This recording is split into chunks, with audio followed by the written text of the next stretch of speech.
The moment I regained consciousness in that American field hospital, my first thought was that the torture would begin soon. It was August 14, 1943, and my Messerschmitt Bf 109 lay scattered across a Sicilian hillside after a P-51 Mustang had shot me down during a dogfight over the Mediterranean. My left arm was broken, my ribs were cracked, and I was certain that the Americans would exact revenge for every bomb that had fallen on London, every ship we'd sunk in the Atlantic. I am Lieutenant Friedrich Bach, Luftwaffe fighter pilot, and before the war destroyed everything, I was a violinist with the Berlin Philharmonic. My family had produced musicians for 4 generations. My great-grandfather studied under Brahms himself. My grandfather performed for Kaiser Wilhelm. My father was first violin in Dresden. Music was our religion, classical composition was our Bible, and anything that deviated from the great German masters was considered corruption. That's why, when I first heard that unholy noise drifting through the window of my hospital ward, that chaotic, improvised, undisciplined sound that Americans called jazz, I was certain it was some form of psychological torture designed to break prisoners before interrogation. I had no idea that this degenerate music would save my soul and teach me more about freedom, creativity, and humanity than all my years studying Mozart and Beethoven combined. Let me take you back to the beginning, so you can understand how a German pilot who'd been taught to despise jazz music ended up becoming one of its most passionate converts, and why music, not bombs or bullets, became the bridge between enemies. I was born in 1918 in Berlin, the same year the Great War ended and Germany descended into chaos. My father, Wilhelm Bach, was a distant cousin of Johann Sebastian Bach, distant enough that we weren't wealthy from the name, but close enough that it carried expectations. Every Bach was expected to be a musician, and every Bach was expected to uphold the traditions of German classical music. I touched my first violin at age 4. By 7, I was playing Mozart concertos. By 12, I was performing publicly. By 16, I had a position with the Berlin Philharmonic's youth orchestra, destined for a career as a professional classical musician. But Germany was changing. Hitler rose to power in 1933, when I was 15, and suddenly everything became about racial purity, cultural superiority, and eliminating degenerate influences from German society. Jazz music, which had been popular in Berlin's clubs during the 1920s, was banned as Negroid corruption that polluted pure German culture. I remember my father bringing home propaganda pamphlets from the Reich Chamber of Culture in 1935. They showed caricatures of black Americans playing instruments with the caption, "This is not music, this is noise that degrades civilization." The pamphlets explained that jazz was improvised chaos, lacking the discipline and structure of proper music, created by inferior peoples who couldn't understand real composition. At 17, studying at the Berlin Conservatory and already performing professionally, I absorbed this propaganda without question. Jazz was everything German music was not: undisciplined instead of structured, improvised instead of composed, emotional instead of intellectual. It was the musical equivalent of chaos, and we Germans prided ourselves on order. "Friedrich," my father told me one evening in 1936 as we practiced together in our apartment overlooking the Spree River, "remember that music is mathematics made audible. Bach, Mozart, Beethoven, they understood the mathematical perfection of musical composition. This American jazz, it's just noise pretending to be art." I believed him completely. Why wouldn't I? I'd spent my entire life in the world of classical music, where every note was written, every phrase rehearsed, every performance executed with precision. The idea of improvisation, making up music as you played, seemed like abandoning discipline for chaos. When war came in 1939, I was 21 and about to embark on a European tour as a violinist. Instead, I received my draft notice. The Luftwaffe needed pilots, and young men with quick reflexes and good spatial reasoning made ideal candidates. My musical career was put on hold, temporarily I thought, while I served my country.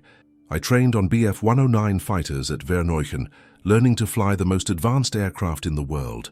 There was a strange similarity between flying and music. Both required discipline, precision, perfect timing. Both demanded that you follow the rules exactly or risk disaster. Both rewarded those who'd practiced, until every movement became instinct. I flew my first combat mission in May 1940, during the invasion of France. By 1941, I was a seasoned fighter pilot with 6 confirmed kills, flying cover for bombing missions over Britain. By 1942, I'd been transferred to North Africa, then Sicily, protecting supply convoys and engaging Allied fighters over the Mediterranean. My squadron mates nicknamed me Melody because I'd hum classical pieces during long patrols: Bach fugues, Mozart symphonies, Beethoven sonatas. Music kept me calm during combat, reminded me of who I was beneath the uniform and the killing. On August 14, 1943, during what should have been a routine patrol over Sicily, an American P-51 Mustang caught me in a turn. I heard the rattle of 50 caliber rounds hitting my aircraft, felt the Bf-109 shudder and lose power.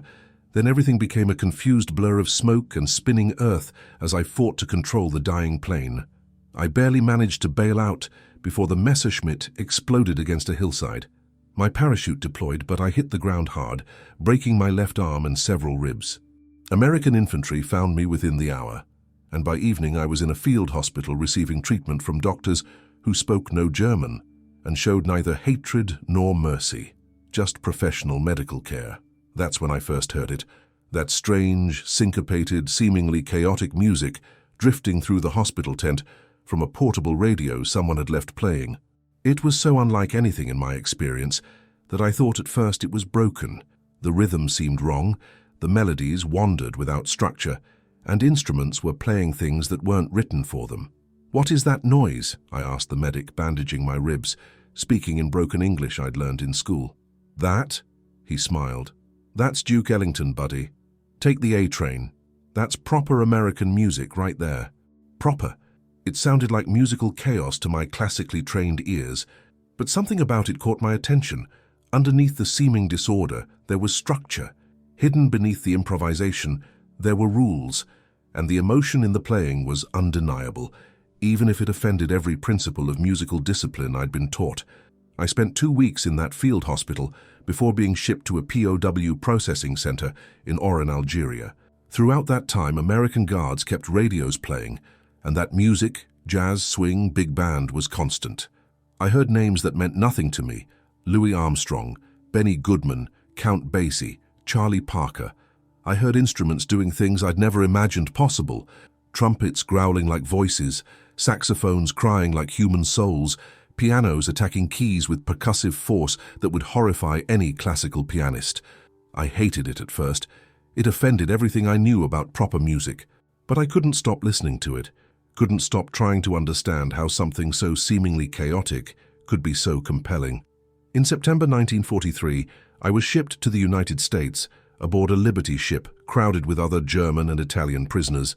We crossed the Atlantic expecting the worst. We'd been told that Americans were barbaric, that their Negroid culture had corrupted their civilization, that we'd be treated with the same brutality we'd inflicted on Russian prisoners on the Eastern Front. We arrived at Camp Butner, North Carolina in late September. The camp was huge, designed to hold over 10,000 prisoners, with neat rows of wooden barracks, guard towers, double barbed wire fences, and all the infrastructure of a small city. The Americans ran it with typical efficiency, though with far more consideration for prisoner welfare than I'd expected. My first night in the barracks, lying on a real bunk with clean sheets and a pillow, I heard that music again. Not from a radio this time, but live music drifting across the compound from the guard quarters. A trumpet, a clarinet, drums, bass, playing together but somehow each doing their own thing, weaving in and out of harmony with a freedom that seemed impossible. "What is that?" I asked Obergefreiter Klaus Meyer, a tank crewman in the bunk next to mine. "American Negro music," he said with disgust. "Jazz. The guards play it constantly. It's part of their psychological warfare, trying to break us down with that primitive noise." But it didn't sound primitive to my trained ears. It sounded complex, sophisticated in ways I couldn't quite understand yet. The harmonies were strange but intentional. The rhythm was unpredictable, but somehow coherent. And the emotion. My God, the emotion was so raw and real that it made our formal classical performances seem cold by comparison. Over the following weeks, I learned the routine of Camp Butner. Morning roll call at 0600, breakfast at 0630, work details throughout the day. Mostly agricultural labor in the surrounding farms, helping with the war effort by growing food to feed America. The irony wasn't lost on us that we were working to support the country that was bombing Germany into rubble. But the evenings were ours.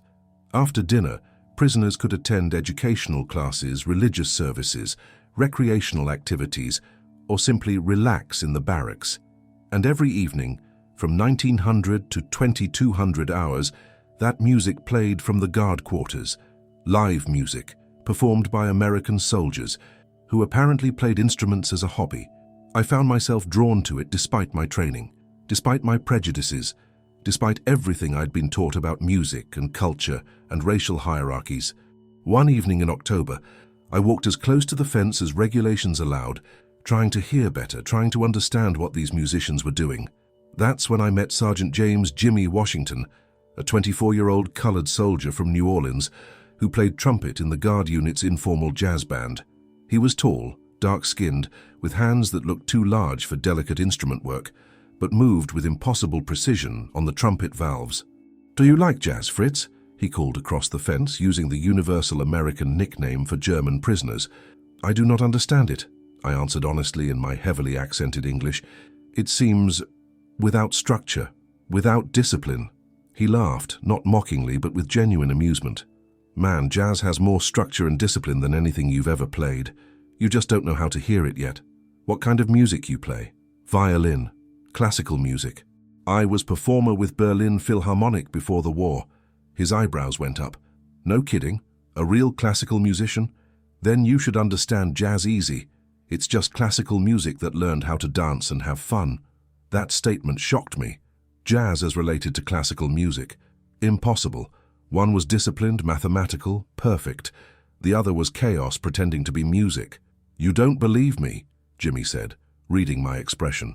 "Look, tomorrow evening after mess call, come back to this spot. I'm going to show you something about music that your German teachers never taught you." The next evening, I returned to that section of fence, and Jimmy was there with his trumpet. Several other guards stood nearby, watching this unusual interaction between prisoner and guard with curiosity but not hostility. "Okay, classical boy," Jimmy said. "You know Beethoven's Fifth Symphony, right?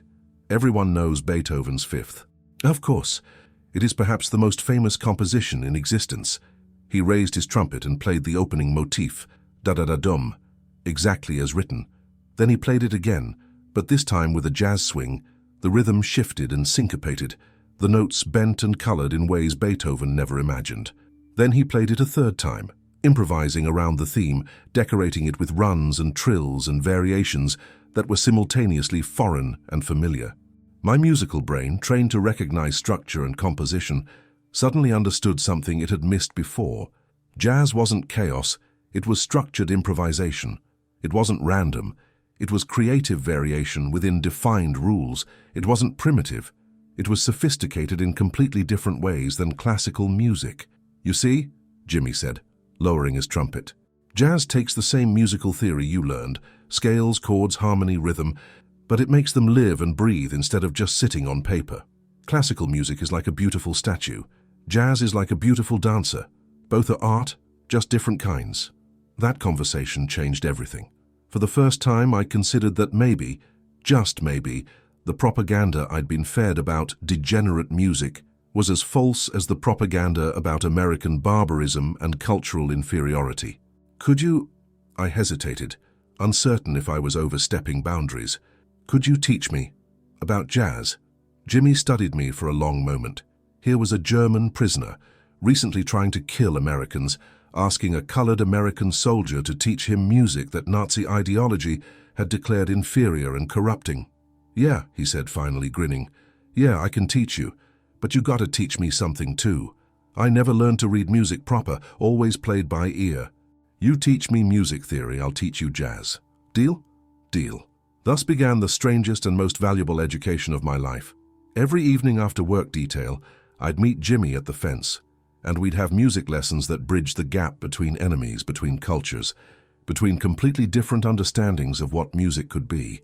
Jimmy brought a small chalkboard and drew out chord progressions, explaining how jazz used the same harmonic theory as classical music, but approached it differently.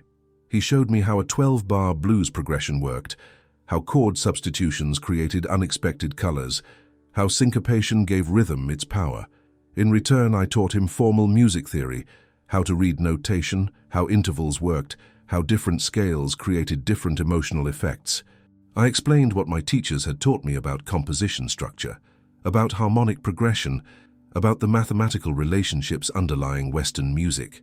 "Man," Jimmy said one evening in November, after I'd explained how Bach's fugues were mathematically perfect constructions, "Bach would have been a killer jazz pianist if he'd been born in New Orleans instead of Germany. All that structure and discipline, but applied to improvisation. That's exactly what jazz is." That statement would have been heresy to my father, blasphemy to my teachers, impossible to my younger self. But now, after months of studying jazz with Jimmy, I understood it was true. The same discipline that made me a good classical violinist could make me a good jazz musician. It was just applied differently.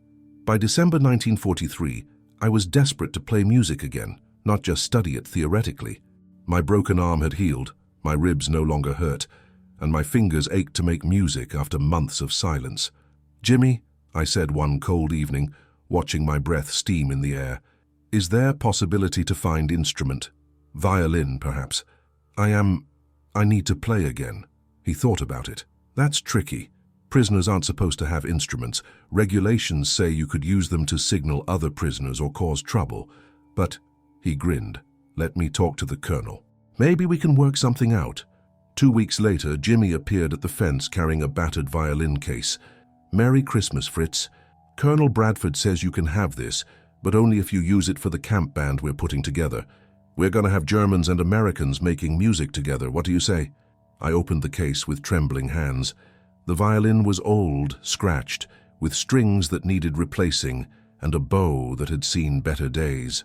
But it was a violin, a real instrument, and I hadn't held one since my plane went down 4 months earlier.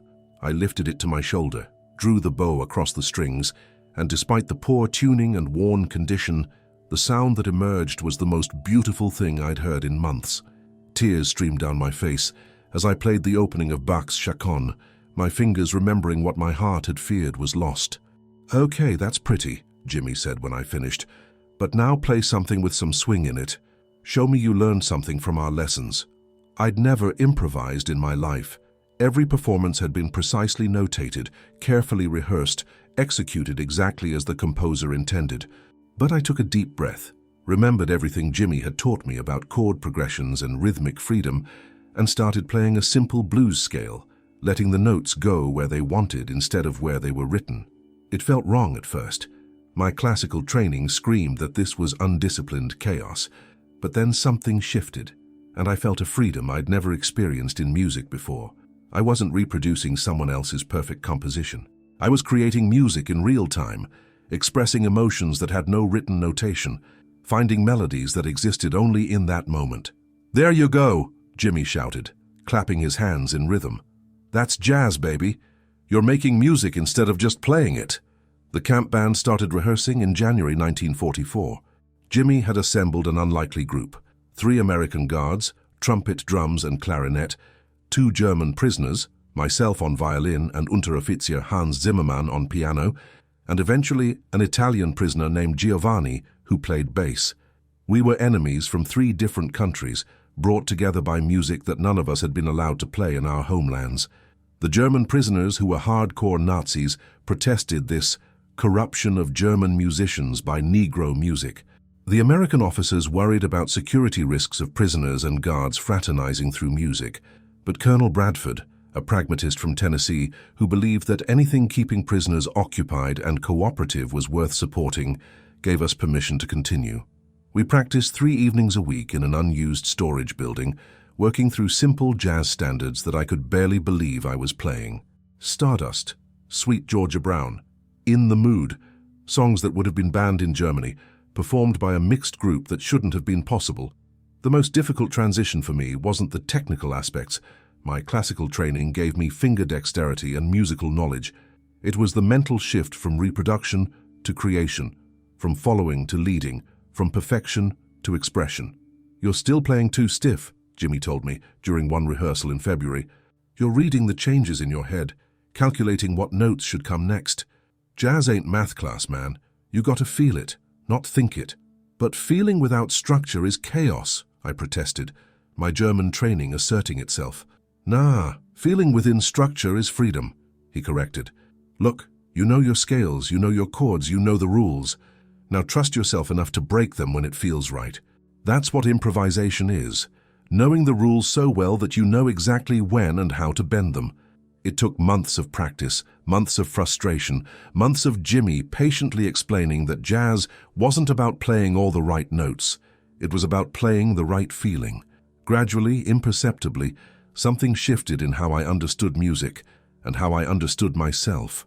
Classical music had always been about control, controlling every note, every dynamics, every expression to match the composer's intention perfectly.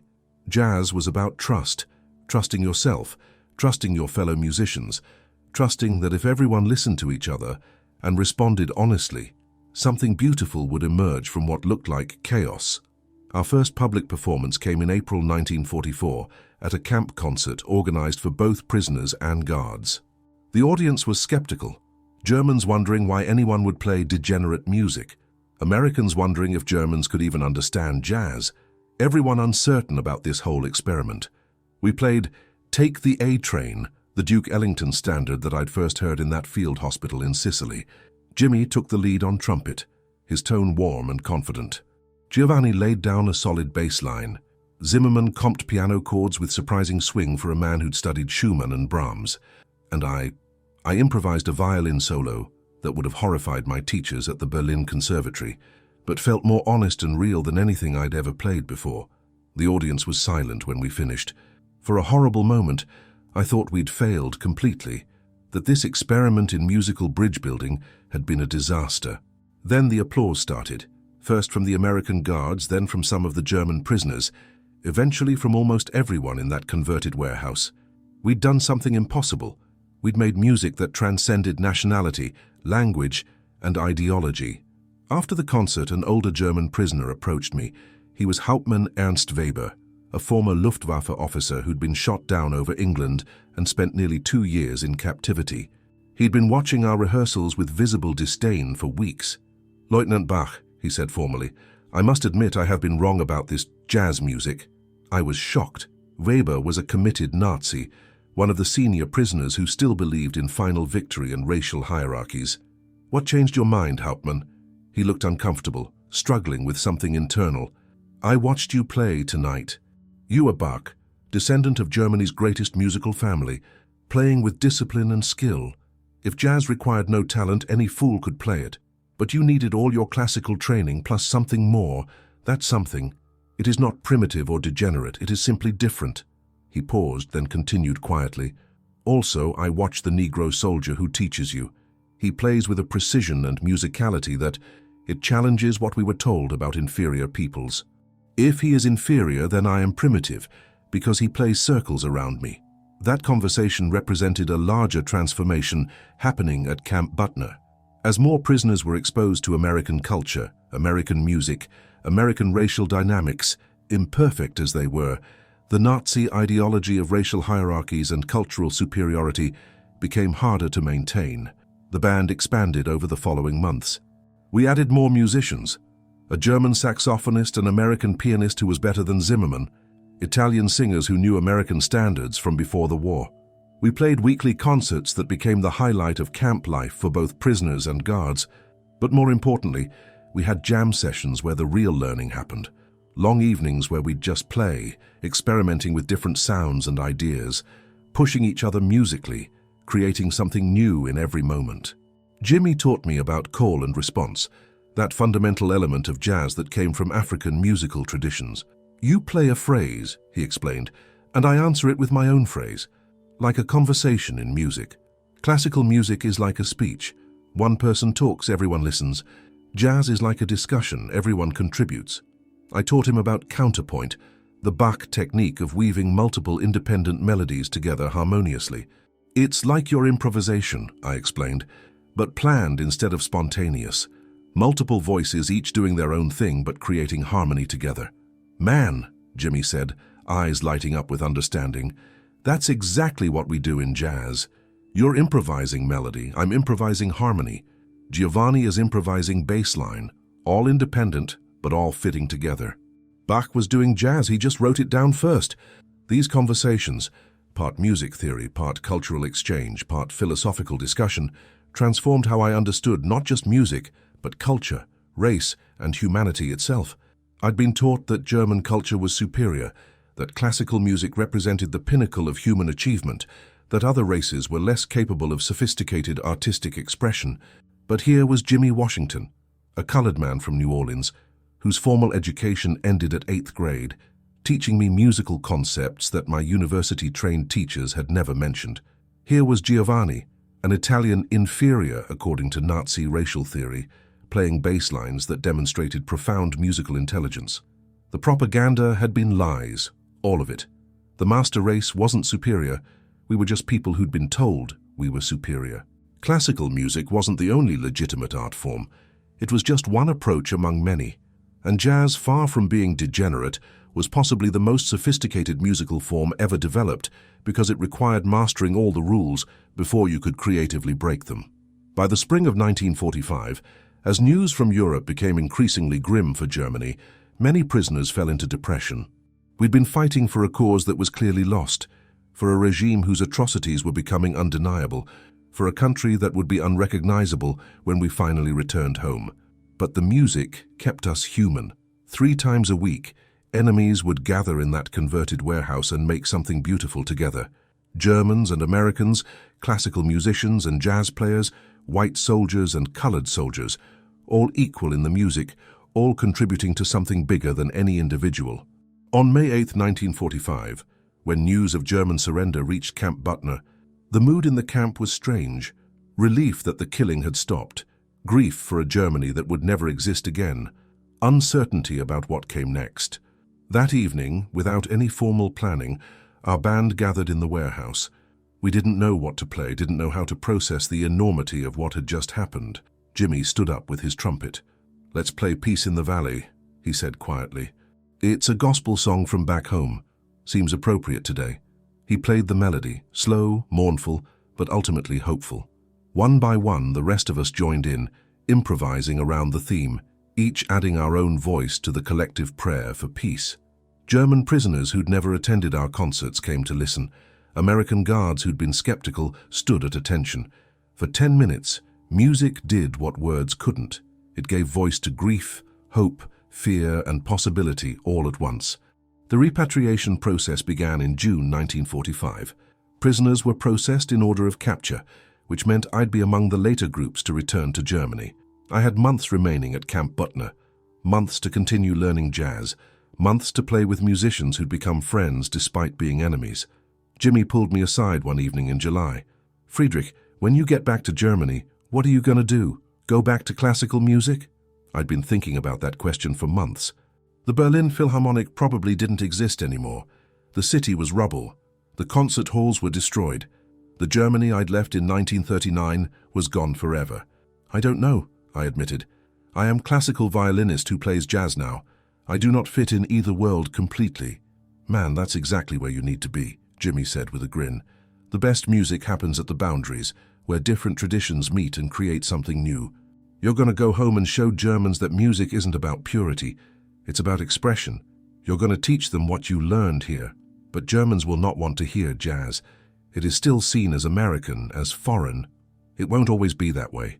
Germany's going to rebuild, and when it does, it's going to need new culture, new ideas, new music. You're going to be part of that, bringing together classical discipline and jazz freedom. That's your mission, Friedrich. Not as a soldier anymore, but as a musician." I received my repatriation orders in October 1945. I'd been a prisoner for over 2 years, long enough to transform from a Nazi fighter pilot into something I couldn't quite name, a German musician who loved American music, a classical violinist who played jazz, a former enemy who'd found common ground through improvisation. My final performance with the band came in late October. We'd planned a farewell concert, playing all the standards we'd learned together over 18 months of rehearsals and performances. But at the end of the planned program, Jimmy surprised me. "Ladies and gentlemen," he announced to the packed warehouse, "tonight we're saying goodbye to Friedrich Bach, who's heading home to Germany. Friedrich came here as a prisoner who'd been taught that jazz was degenerate noise. He's leaving as a jazz musician who understands that music transcends borders, races, and ideologies. He turned to me. "Friedrich, you got one more solo in you. Play something that shows where you've been and where you're going." I picked up my violin, that battered instrument that had been my salvation and my teacher, and I started playing. I began with Bach's Air on the G string, the classical piece that bore my family name, playing it exactly as written with all the formal discipline of my training. Then, gradually, I let the melody drift into jazz territory. The same notes, the same harmonies, but with swing rhythm, bent notes, improvisational variations. I was showing everyone, and myself, that these two musical traditions weren't opposites. They were complementary, two different expressions of the same human need to create beauty from sound. I finished with a completely improvised section, letting the music go where it wanted, trusting my training and my instincts to create something that had never existed before and would never exist again. It was the most honest music I'd ever played, combining everything I'd learned from German teachers and American friends into something uniquely mine. The applause was thunderous. German prisoners who'd thought jazz was beneath them stood and cheered. American guards who doubted a German could really understand jazz were on their feet. And Jimmy, my teacher, my friend, my bridge to a new understanding of music and humanity, was crying openly. I shipped out the next day, boarding a Liberty ship bound for Hamburg. I carried with me that battered violin, sheets of handwritten jazz charts, and letters from Jimmy and the other band members.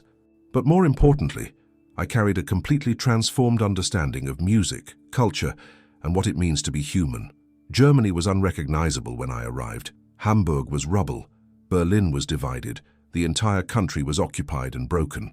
The Berlin Philharmonic was attempting to rebuild, but most of the musicians were dead, scattered, or had fled to other countries. I found work playing violin in small clubs and cafes, making enough to survive while Germany slowly, painfully rebuilt itself.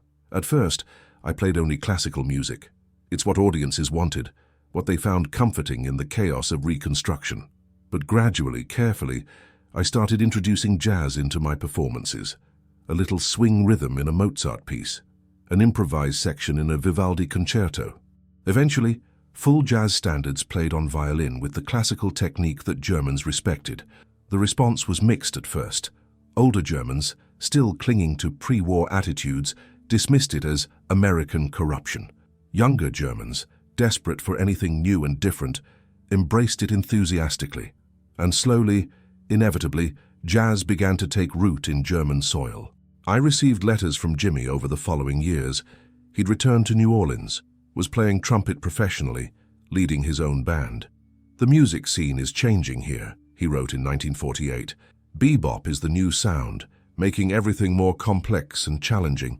You'd love it, Friedrich. It's like jazz went to university and got sophisticated." I wrote back about what was happening in Germany, how jazz clubs were opening in Hamburg and Frankfurt, how young Germans were learning American music as a way to distance themselves from the Nazi past, how music was helping rebuild bridges between former enemies. In 1952, I received an invitation that seemed impossible. Duke Ellington's orchestra was touring Europe, and they wanted a German violinist to guest perform at their Berlin concert. Someone, I suspected Jimmy had connections, had told them about the Luftwaffe pilot who'd learned jazz in a POW camp. I stood on stage at the Titania Palast in Berlin, playing violin with Duke Ellington's orchestra, performing for an audience of Germans and American occupation forces. As I improvised a solo on Take the A Train, the same song I'd first heard in that Sicilian field hospital 9 years earlier, I realized how far I'd traveled, both geographically and spiritually.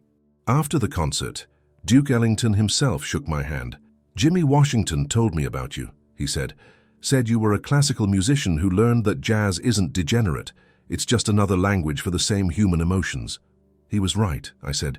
He taught me that music is not about purity or superiority. It is about honesty, expression, communication. Jazz taught me to be human again. After war made me forget. I spent the next 40 years teaching music in Germany, not just classical technique, but jazz theory, improvisation, the importance of listening to other musical traditions instead of dismissing them as inferior. My students went on to form Germany's first real jazz scene, creating a musical culture that acknowledged American influence while adding German discipline and structure. Jimmy and I corresponded until his death in 1989. In one of his last letters, he wrote, "We did something important in that prison camp, Friedrich. We proved that music is stronger than ideology, that creativity transcends nationality, that humans can find common ground even after trying to kill each other. Not bad for a colored boy from New Orleans and a Nazi pilot from Berlin, eh?" He was right. What we created in Camp Butner was more than just music. It was proof that barriers between people are artificial, that prejudice is learned and can be unlearned, that the things that unite us are stronger than the things that divide us. Looking back now, I realize that getting shot down over Sicily was the best thing that ever happened to me. Yes, I lost the war, lost 2 years of my life to imprisonment, lost the Germany I'd known. But I gained something more valuable. I learned that what I'd been taught about superior and inferior peoples was a lie, that music has no race or nationality, and that the improvisation at the heart of jazz is really about trust, trusting yourself, trusting others, trusting that something beautiful can emerge from chaos if everyone listens and responds with honesty. I came to America expecting torture. Instead, I received an education that transformed my understanding of music, culture, and humanity. I feared American barbarism. Instead, I discovered American generosity, particularly from colored soldiers who taught their German enemy to appreciate the music that their own country had sometimes rejected. The torture I feared never came, but the transformation I experienced was more profound than any physical punishment could have been. Jazz didn't break me. It rebuilt me into someone better than I'd been before. This was the story of Lieutenant Friedrich Melody Bach, Luftwaffe pilot and classical violinist, who learned that music transcends borders, ideology, and prejudice. His experience at Camp Butner, documented in personal letters and confirmed by fellow musicians on both sides of the wire, reminds us that even in wartime, humans can find common ground through creativity, that the arts can bridge divides that politics and war create, and that sometimes the most important lessons come from the enemies we're taught to hate. Friedrich's transformation from Nazi pilot to jazz musician demonstrates that cultural prejudice is learned and can be unlearned, that what we call degenerate or inferior often reveals our own limitations rather than any actual inferiority, and that the discipline of classical training and the freedom of jazz improvisation are not opposites, but complementary approaches to the same human need to create beauty from sound. What struck you most about Friedrich's story? Have you heard similar accounts of cultural transformation through music or art? These personal stories help us understand not just what happened during the war, but how individual humans found ways to transcend hatred and discover our common humanity through the universal language of music. If you want to hear more first-hand accounts like this one, make sure to subscribe and hit that notification bell. Tomorrow we'll be sharing the story of Private Michael Brooklyn Colombo, an Italian-American soldier, who discovered that treating enemy prisoners with dignity sometimes meant protecting them from other Americans who wanted revenge. These voices from the past deserve to be heard. Let's make sure their stories live on.